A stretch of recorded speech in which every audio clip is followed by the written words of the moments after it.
continuar então, Maurício. Você deu esse primeiro passo, então, quase que por um acaso da vida, porque você queria que o seu funcionário tivesse contato com a arma de fogo. E aqui um detalhe importante, é o que eu sempre falo para os meus alunos, talvez o seu cliente esteja aí ao lado da sua casa. Talvez o seu cliente seja o seu amigo, que nem sabia que gostava disso, pela falta de acesso. Por isso que é muito importante enxergar a todos como potenciais alunos seus. E aí você teve esse primeiro contato, se apaixonou e não parou mais, né? Teve contato com grandes instrutores. Diz aí, como é que você teve a ideia de começar a participar de competições? Porque uma coisa é ter uma arma, ir lá atirar. Como é que você teve a ideia de começar? Esse primeiro start foi como? Quem foi o seu inspirador? Se teve alguém? Como é que foi? Comecei com a arma de fogo, entender a necessidade de praticar, de me qualificar para fazer um uso adequado, porque o curso de tiro, óbvio, que ele te dá aí as qualificações necessárias para usar bem, mas se você não pratica com regularidade, se você não continua, né, a atividade, você acaba perdendo um pouquinho de afinidade. Então, eu decidi que eu ia fazer parte de um clube de tiro, ia começar a frequentar um clube de tiro para poder desenvolver aí as minhas habilidades. É óbvio que quando a gente começa a participar de um clube de tiro, e o clube de tiro faz várias ações no sentido de pequenos torneios, pequenos campeonatos, pequenas competições, você acaba querendo se provar. Eu sempre fui muito do esporte, né? Sempre tive muito ligado ao esporte. Eu fui jogador de handebol por muito tempo, então a competição sempre teve muito íntima comigo, né? Acabei aí entrando aí numa primeira competição de tiro prático lá em Curitiba, no antigo Clube Ousen de Tiro. E aí aquela velha história, um ajudando o outro, dando aquele pouco que sabia, dividindo, né? Fazendo com que o seu colega ali, o seu amigo também pudesse crescer junto. Isso foi legal, virou realmente uma comunidade e a gente começou então a participar das provas a nível estadual. Me lembro muito bem que em 1989 eu fiz a minha primeira prova de tiro prático fora de Curitiba, fora do Clube Ousen, justamente aqui na cidade de Cascavel, onde eu estou residindo hoje. E quem é que veio me receber no primeiro dia de tiro? O senhor Vitor Matos. Né? Saudoso Vitor Matos, que veio me chamar de bisonho, né? Porque eu estava começando, ele com aquela sua característica bastante sutil dele. Ele já tinha lá uns 2 ou 3 anos de tiro a mais do que nós que estávamos começando, né? Um pouquinho mais que a gente.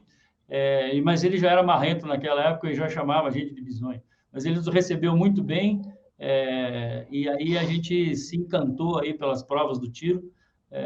Inicialmente no Paraná, e aí, como eu te falei, muitas vezes a gente viajava aí 500, 600 quilômetros para participar de uma pista, e todas as pessoas que faziam parte da competição ajudavam de alguma forma. Um anotando pontuação, outro levantando tempo, outro fazendo conta, ajudando a montar a pista, ajudando a fazer a manutenção da pista. Isso foi fazendo com que todo mundo participando criasse um corpo bastante interessante. E aí, óbvio que esse corpo que se destacava começou a participar de provas a nível nacional. E aí, em 1991, eu fui para o meu primeiro campeonato brasileiro no Rio de Janeiro, e aí tive aí um excelente resultado lá, né? Foi em 1991 que eu ganhei aí meu primeiro campeonato brasileiro, ainda tirando de revólver, né? Então tá aqui o meu troféuzinho de meu primeiro campeonato brasileiro lá em 1991. Troféuzão, mano. Qual foi a modalidade? Existia essa diferença, essa divisão técnica que tem hoje?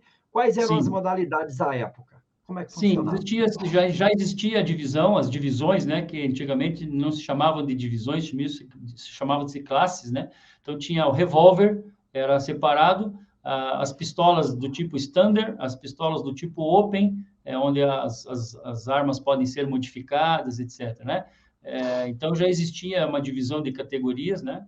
Eu inicialmente, até pela arma que eu comprei, que eu adquiri, que era um revólver, eu comecei aí a atirar com revólver e durante muito tempo eu atirei com revólver, fui 2, 3 vezes campeão brasileiro de revólver por equipe, individual, etc.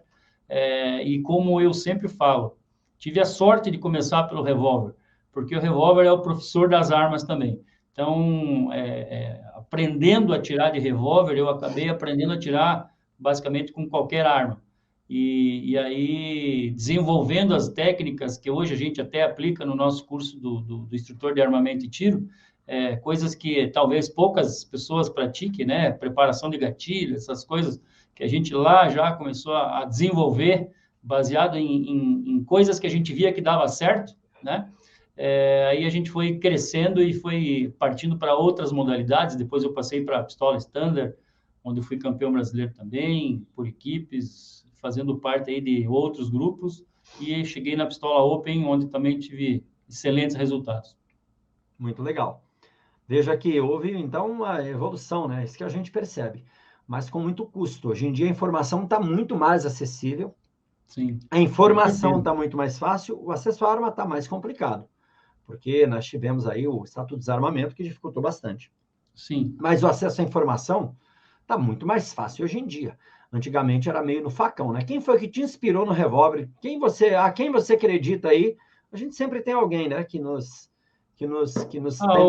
temos como referência. A quem você acredita esse primeiro desenvolvimento do tiro com o revólver? O primeiro contato de um atleta de ponta, de pessoa que ganhava campeonato e que realmente fazia diferença, com certeza foi o Vitor. O Vitor, o Walter e o Jorge, os três aqui de Cascavel, eu, Iranil Júnior, lá de Curitiba, era pauleira campeonato a campeonato, né? E o Vitor e o Jorge e o Walter, eles desenvolveram aqui muito bem o revólver, representaram o país muitas vezes, representamos o país muitas vezes de forma exemplar, em outros lugares do mundo até, e representamos o Paraná também com excelência aí nos campeonatos brasileiros, porque aqui era o berço do tiro de revólver. Enquanto muitos outros lugares já passavam direto para a pistola, o Paraná se preocupou em desenvolver a base.